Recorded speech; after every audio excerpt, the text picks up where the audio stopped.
माननीय अदालत ने प्रमाण सहित साबित कर लिया है जी और ये 3 एफआईआर गुड़गांव की अलग अलग अदालतों में दर्ज हो चुकी है। जी हुड्डा साहब के मंत्रिमंडल के 10 मंत्री जी हत्या के आरोप में गोपाल कांडा है, 2 हत्याओं का इल्जाम है उन पर, गीतिका शर्मा का और उसकी मां अनुराधा ने भी अपने सुसाइड में ये लिखा। जिलेराम शर्मा, ओम प्रकाश जैन एक गरीब सरपंच की हत्या में संलिप्त है।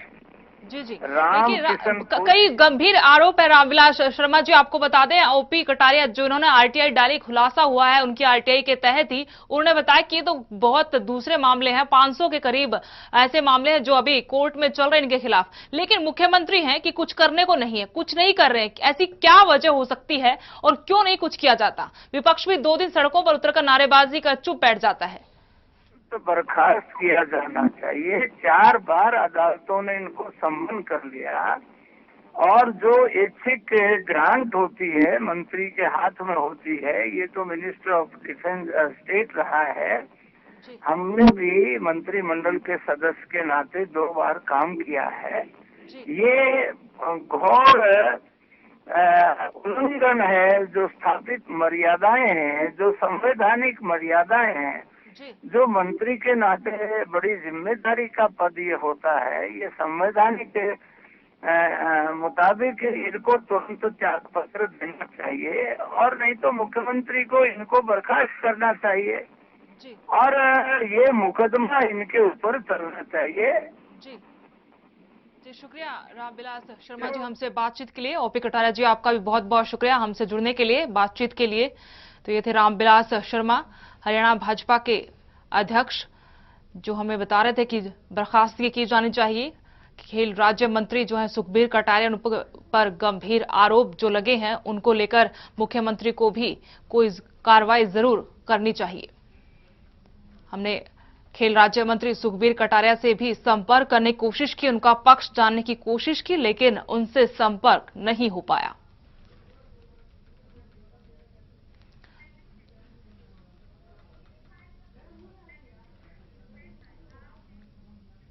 और आइए आपको दिखाते हैं कि इससे पहले प्रदेश के खेल राज्य मंत्री सुखबीर कटारिया का नाम किन किन विवादों में आ चुका है।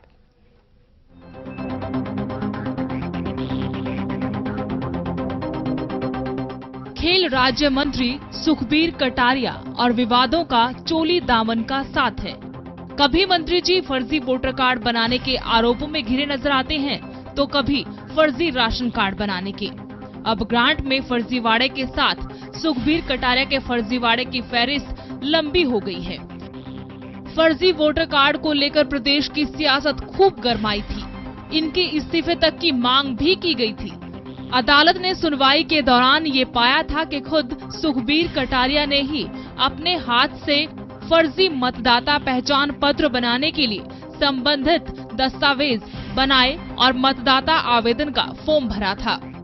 अदालत ने खेल राज्य मंत्री सुखबीर कटारिया और उनके परिवार के सदस्यों समेत 17 लोगों के खिलाफ आपराधिक षड्यंत्र, धोखाधड़ी, फर्जी दस्तावेज तैयार करने और जनप्रतिनिधित्व अधिनियम 1950 की धारा 31 के अंतर्गत प्रथम दृष्टया आरोपी मानते हुए समन जारी किए। इस मामले में सुखबीर कटारिया को बाद में कोर्ट से जमानत मिल गई, लेकिन वो अपने आप को पाक साफ साबित नहीं कर पाए। मामला कोर्ट में विचाराधीन है। फर्जी वोटर कार्ड के बाद कोर्ट ने सुखबीर कटारिया को 4 अन्य लोगों के साथ फर्जी राशन कार्ड बनाने के मामले में आरोपी बनाया। सुखबीर कटारिया पर लगे तमाम आरोपों को लेकर विपक्ष ने सरकार की घेराबंदी की, सड़कों पर उतरकर प्रदर्शन किया, पर ना तो सुखबीर कटारिया ने मंत्री पद से इस्तीफा दिया, ना ही मुख्यमंत्री ने कोई कार्रवाई की। ब्यूरो रिपोर्ट, A1 तहलका, हरियाणा। तो एक बार फिर से सुखबीर कटारिया खेल राज्य मंत्री विवादों में है, उन पर फिर से गंभीर आरोप लगे हैं। बंदर बांट के आरोप हैं इस बार और 5,23,00,000 की बंदर बांट की है। आरटीआई के तहत जो जानकारी मिली है उसमें खुलासा हुआ है।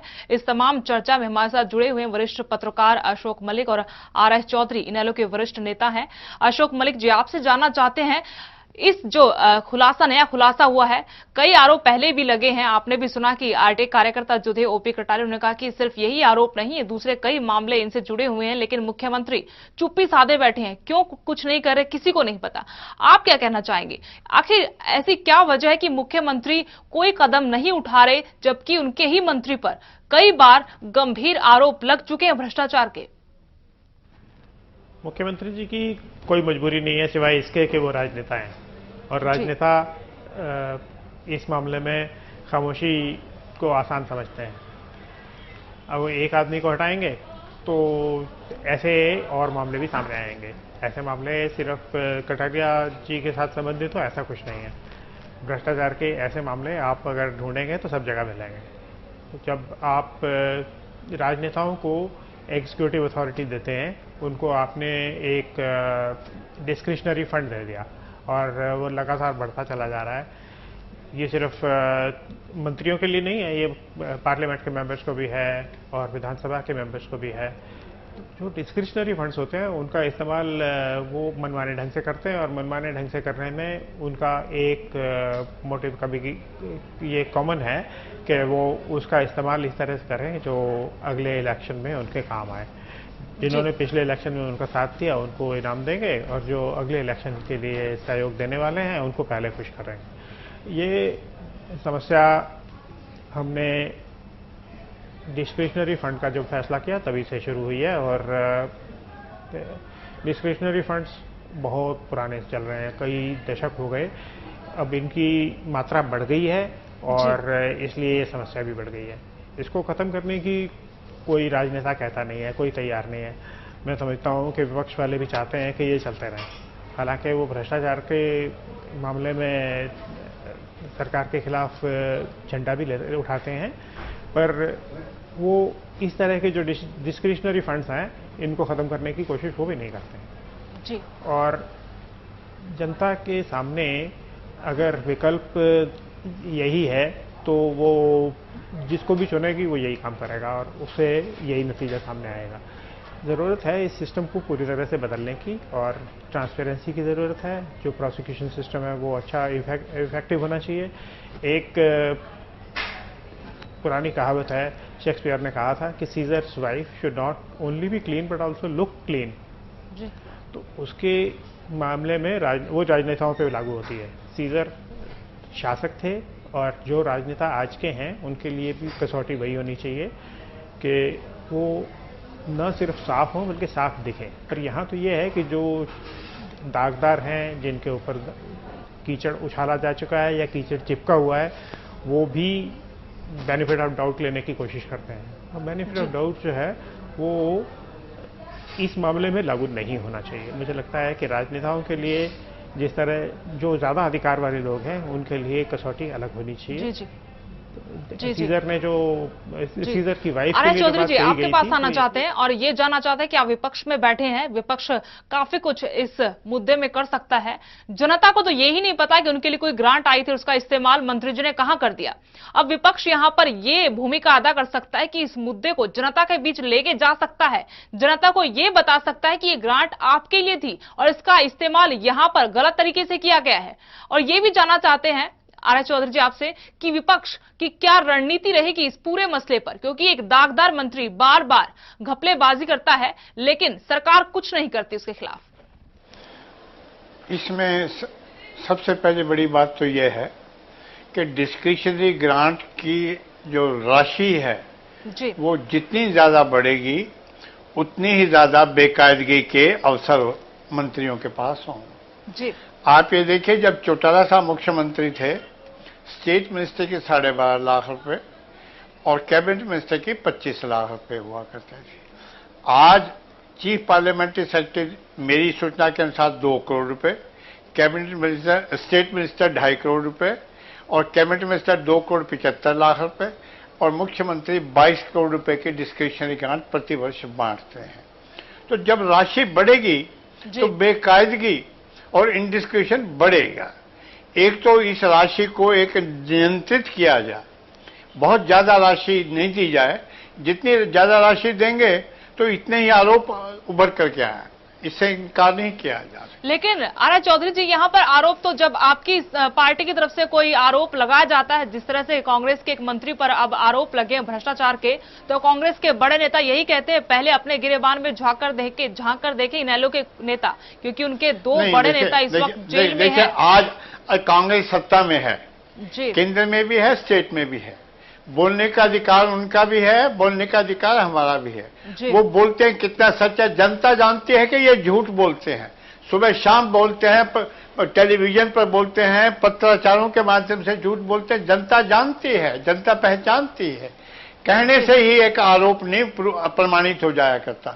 लेकिन इनके जो आरोप हैं, जो सीएजी ने इनको नंगा किया है, जिस प्रकार के हरियाणा के अंदर सीएजी ने डिस्क्रिशनरी ग्रांट के ऊपर अपनी रिपोर्ट दी है, आप देखिए 2009-10 की सीएजी की रिपोर्ट देखिए डिस्क्रिशनरी ग्रांट के ऊपर किस प्रकार से दुरुपयोग किया। हमारे खिलाफ इस प्रकार की कोई ऐसी एविडेंस नहीं है, इनके खिलाफ तो सीएजी ने कहा है, और सीएजी तो वो संवैधानिक संस्था है जो कि सरकार के लेखा जोखों की ऑडिटिंग। चौधरी जी, हमारे साथ वरिष्ठ पत्रकार हैं अशोक मलिक, उनसे जान लेते हैं। क्यों अशोक मलिक जी, आपको नहीं लगता कि जब विपक्ष इस तरह का कोई मुद्दा उठाता है, खुद एक बार तो हिचकिचाता है, क्योंकि दो बड़े नेता पार्टी के इस वक्त भ्रष्टाचार के ही मामले में जेल में हैं? बिल्कुल ठीक है आपने, ये एक दूसरे पर उंगली उठाने वाला जो राजनेताओं का प्रयास है, वो कोई समस्या का समाधान नहीं है। जी, चौधरी जी कह रहे हैं कि हमारे ऊपर कोई आरोप नहीं है, पर विपक्ष के नेता कई लोग हैं ऐसे जो इस कारण से भ्रष्टाचार की वजह से बदनाम हुए और जनता के सामने उनको शर्मसार होना पड़ा। पर एक हमारे देश की त्रासदी है, हमारे जो राजनेता हैं वो जी जनता के सामने एक चेहरा पेश करने की कोशिश करते हैं, पर वास्तव में उनका चेहरा उतना साफ है नहीं, दागदार हो रहा है और लगातार हो रहा है।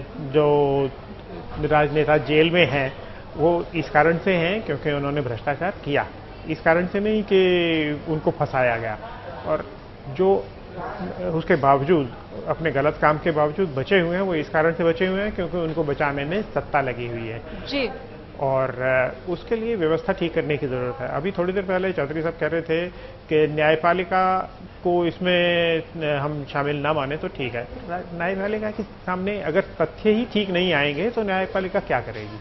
प्रोसिक्यूशन सिस्टम तो राजनेता के कंट्रोल में है। आज भी सुप्रीम कोर्ट ने भी ये कहा है कि बंधे हुए तोते को, पिंजरे में बंद तोते को रिहा करने की ज़रूरत है, छोड़ने की ज़रूरत है। और ये जो समस्या है इसमें राजनेता न्यायपालिका को मैनिपुलेट इस तरह से कर लेते हैं कि उनके सामने तथ्य ही नहीं आते। अगर तथ्य नहीं आएंगे सामने और न्यायपालिका प्रोएक्टिव इंक्वायरी नहीं करेगी तो स्थिति वही रहेगी। अशोक मलिक जी, आर चौधरी जी कुछ कहना चाहते थे आपकी बात पर। जी, आर चौधरी जी आप कुछ कहना चाहते थे? हाँ, मैं ये सबसे पहले ये कहना चाहता हूँ कि जेबीटी केस में जिसमें कि चौटाला साहब को सजा हुई है, वहां कचहरी ने यह कहा है कि भ्रष्टाचार का ना कोई आरोप लगा है, ना कोई प्रमाण सामने आया है। इसलिए ये बात कहना कि भ्रष्टाचार के आरोप में इनको जेल भेजा गया है, ये सरासर गलत है। लगता है मलिक साहब ने फैसला नहीं पढ़ा। अगर मलिक साहब ने फैसला पढ़ा होता तो भ्रष्टाचार के आरोप का, जिसका कि जज ने मेंशन किया है कि कोई आरोप नहीं है, इस प्रकार का आरोप वो शायद न लगाते। नंबर 2, इन्होंने कहा है कि न्यायपालिका को मैनिपुलेट करते हैं। मैं इससे सहमत नहीं हूं। मैं इस बात से मानता हूं कि ये बड़ा एक कॉम्प्लेक्स प्रोसीजर है, लंबा समय लगता है। ये ठीक है कि एविडेंस के आधार पर ही कोर्ट फैसला करती है। ये भी ठीक है कि प्रोसिक्यूशन जो है, पुलिस है, वो सरकार के बस में है। लेकिन न्यायपालिका को ये कहना कि मैनिपुलेट किया जाता है, मैं इससे सहमत नहीं हूं। न्यायपालिका पर जो एविडेंस सामने आएगी, न्यायपालिका उसके सामने करेगी। इंटरप्रिटेशन क्या करती है, एक एविडेंस को एक न्यायाधीश किस प्रकार से अपने सामने रख करके उसका विमोचन करता है, उसको एक्सप्लेन करता है, वो एक अलग बात है। मैनिपुलेट नहीं किया जा सकता न्यायपालिका को। ये अलग बात है कि एविडेंस को तोड़ा मरोड़ा जा सकता है। यदि मलिक साहब तोड़ मरोड़ को मैनिपुलेशन समझते हैं तो एक अलग बात है। अदरवाइज न्यायपालिका को मैनिपुलेट करना और ये शब्द इस्तेमाल करना मैं समझता हूं कि हमारे लिए उचित नहीं है। इनेलो पार्टी, अब ये मुद्दा बाहर आ चुका है, आरटीआई के तहत खुलासा हो चुका है। इनेलो अब क्या करेगी? प्रदर्शन करेगी, सरकार पर दबाव बनाएगी? पहले भी प्रदर्शन किया है, रिप्रेजेंटेशन भी गवर्नर को भी दिया है और आज भी हम इस मुद्दे को कचहरियों तक भी लेके जा रहे हैं और हम लोगों को इस मुद्दे के ऊपर परिचित भी कर रहे हैं, सचेत भी कर रहे हैं, सजग भी कर रहे हैं और उनसे ये बता रहे हैं कि कटारिया साहब ने जो फंड्स जनता के हित के लिए थे उनका किस प्रकार का दुरुपयोग किया है, कितने डिस्कशन किए हैं, कितनी बेकायदगी की है। ये न केवल कटारिया साहब के लिए, हरियाणा सरकार के लिए शर्म का मुद्दा है। मैं समझता हूं कि मुख्यमंत्री को इस मामले के अंदर सुप्रीम कोर्ट या हाई कोर्ट के सिटिंग जैसे जितने भी डिस्क्रिप्शनरी ग्रांट बांटी गई है 7, 8 से 9 सालों में, उस सब की इंक्वायरी करना चाहिए ताकि दूध का दूध और पानी का पानी सामने आ सके, सच्चाई सामने आ सके, हर एक को पता चल सके इस मामले में पारदर्शिता क्या है। लेकिन चोर किसको चोर स्वयं में रखवाली कर रहा है खजाने की, तो कौन उसको रोकेगा। जी, आर.एस. चौधरी जी और अशोक मलिक जी, आप हमारे साथ तमाम चर्चा में जुड़े और तमाम बातचीत के लिए आपका बहुत बहुत शुक्रिया। तो सुखबीर कटारिया राज्य खेल मंत्री हैं, एक बार फिर विवादों में आए हैं, एक बार फिर से उन पर भ्रष्टाचार के आरोप लगे हैं।